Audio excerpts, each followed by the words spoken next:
Ah yes, the black sheep of the Mario family of games, Super Mario Bros. 2. I have at one point or another gone in depth with most of the mainline platform games of the series up until this point, but not this one, which, by all rights, is the second game of the series. Is it?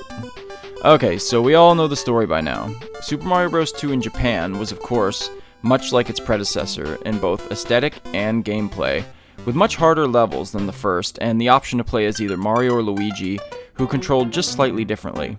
Of course, Nintendo thought that this game, later titled The Lost Levels in North America, would be too challenging for us plebeian Westerners, and endeavored to give us something completely new and different. Okay, maybe not so new, but definitely something different. Yume Kōjō, Doki Doki Panic, was released in 1987. A sort of weird, mystical game about the dream world of Mu, which takes place inside of a storybook. This game, of course, would be repurposed with a new title, characters, and some minor changes as, you guessed it, Super Mario Bros. 2 or Super Mario USA, as it would later be named in Japan. What resulted was one of the strangest Mario games, and for being only the second title of the main series to be released outside of Japan, really took the series in a completely different direction. In this video, I want to not only take a look at some of the ways that this often overlooked game went on to shape the Mario franchise, but how the original game compares to both its remake on Super Mario All-Stars for the Super Nintendo, and in the first Super Mario Advance game for the Game Boy Advance. I'm sure some interesting points are bound to... turnip. Nope, not sorry. In terms of the graphics of the NES version of Super Mario Bros. 2, it's a little hard not to talk about Doki Doki Panic. As basically a reskin of that game, the graphics of Super Mario Bros. 2 really don't differentiate much from the original, and in terms of the game compared to other games of the era, it's hard to make an argument that graphically the game pushed the envelope like its predecessor or Super Mario Bros. 3. While not necessarily a bad-looking game, Super Mario Bros. 2, just on the merits of its graphics alone, really doesn't do anything special. However, not taking Doki Doki Panic into account, and within the context of the Mario universe, Super Mario Bros. 2 is quite a unique looking game. The levels all have a distinct look to them, with everything from the main subcon overworld to the desert immediately differentiating it from Super Mario Bros. The levels themselves even have varied environments, such as an overworld or underground.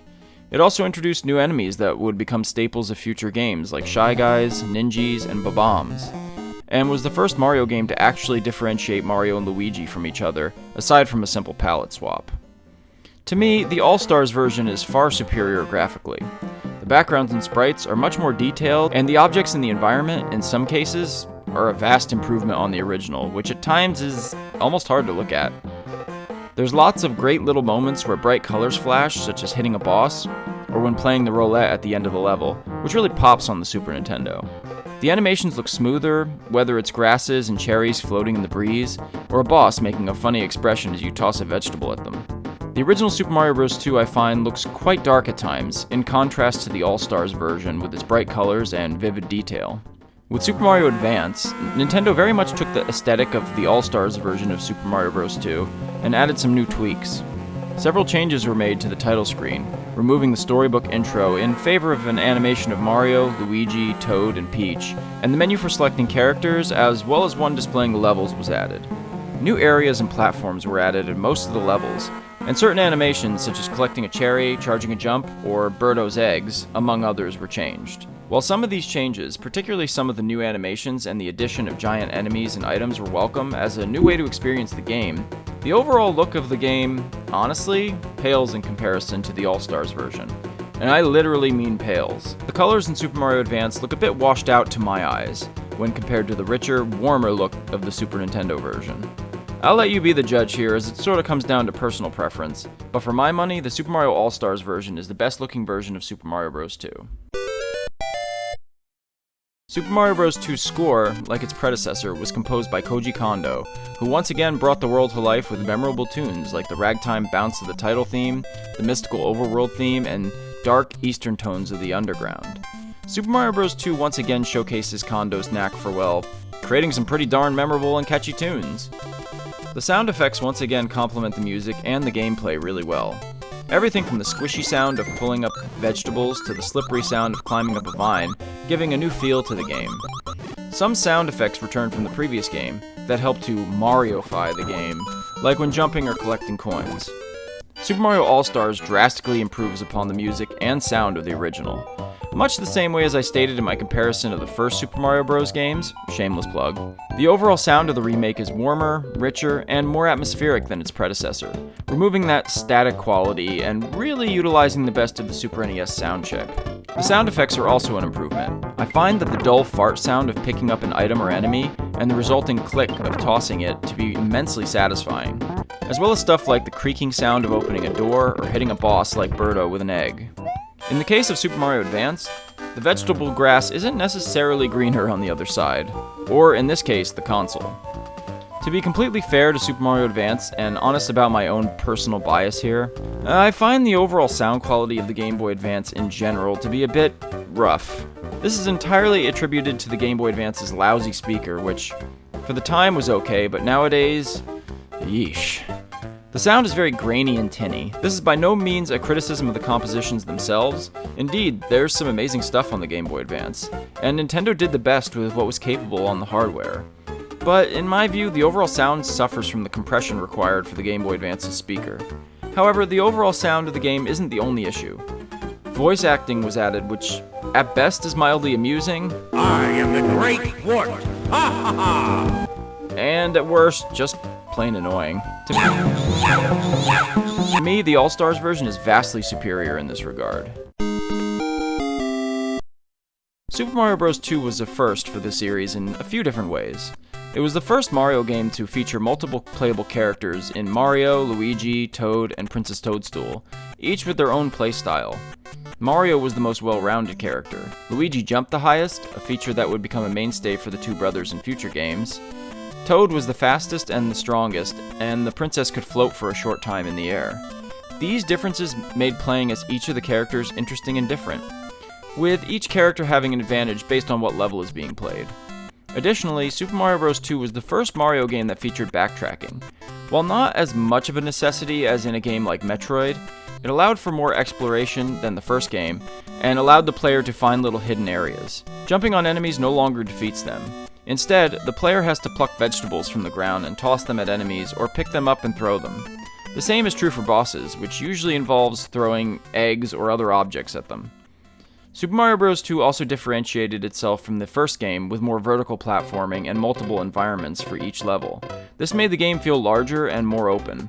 The Super Mario All-Stars version stays faithful to the original gameplay, with some minor tweaks such as the ability to save and start from the beginning of a world, the ability to run while grabbing an item utilizing one of the Super Nintendo's extra buttons, and to pick a character after death. These small quality of life changes are nice, but ultimately the gameplay is fundamentally the same as the original. Super Mario Advance may be the most fun version of Super Mario Bros. To play. While the game sticks to the core formula of the original, several notable gameplay changes were made that makes this version stick out from the Super Mario All-Stars version. Giant enemies and objects like vegetables and POW blocks were added, which add a fun level of calamity to the game. Giant POW blocks can bounce multiple times, taking out enemies, and the giant enemies too can be thrown to do more damage and produce hearts. A scoring system was added with flashy numbers when enemies are defeated or cherries are collected. Various changes were made to the bosses, and little touches like being able to remove Birdo's ribbon and throw it back at her are fun. The game even had an extra Yoshi challenge mode at the end of the game that would place 2 hidden Yoshi eggs for the player to find in each level. These and other little changes made Super Mario Advance feel like a frantic, fun, fresh take on Super Mario Bros. 2. Possibly the best version of Super Mario Bros. 2 in terms of gameplay. At the end of the day, Super Mario Bros. 2 stands out as probably the most unique of the mainline Mario games. While sure it's basically a reskin of an earlier Nintendo game and not a complete masterpiece like other games such as Super Mario Bros. 3 and Super Mario World, Super Mario Bros. 2 has dug its own legacy in the sands of time, bringing a lot of new elements to the Mario series that still remain staples to this day. The question is, which version of Super Mario Bros. 2 did it best? While of course the original NES version gets credit as being the first, the shadow of Doki Doki Panic looms over it heavily in my view, sucking some of the originality from the title. Super Mario Advance deserves bonus points for adding some interesting and fun new elements to the gameplay that really shook up the formula that had already been done twice over up until then. However, to me, I would argue that the Super Mario All-Stars remake of Super Mario Bros. 2 is really the sweet spot. It drastically improved upon the graphics and sound of the original, while retaining the core gameplay formula. While Super Mario Advance took the aesthetic of All-Stars and added new and interesting gameplay elements, I don't think those new elements were enough to balance out the, in my view, poor sound and graphics, however. And there's just something about the All-Stars version that makes the game feel a bit more balanced and atmospheric. Either way, all three versions of Super Mario Bros. 2 are great games that will forever live on in the dream world of every child who played them growing up. Hey everybody, thanks for watching this, I really appreciate it. I'm planning to do more of these comparison videos. If you haven't seen my comparison video of the original Super Mario Bros., I'll have that linked at the end here. Naturally, you'd expect, since I've done Super Mario Bros. 2 and Super Mario Bros. 1, that I will do Super Mario Bros. 3 next. I will do that video, I'm planning on it. However, I have done a comprehensive video of Super Mario Bros. 3 that I collaborated on with my good buddy Yoshi King, which I'll also link here, so you can watch that for now. I'm gonna do some more videos before I tackle the Super Mario Bros. 3 video, and yes, I'll probably do Super Mario World as well. But I've done a ton of Mario content recently, so I want to start doing some different videos. But in the meantime, I hope you will check out all those videos. And if you enjoyed this, I hope you would also check out our friendly neighborhood Discord to get a little deeper into what this channel is all about. Until next time, peace everybody.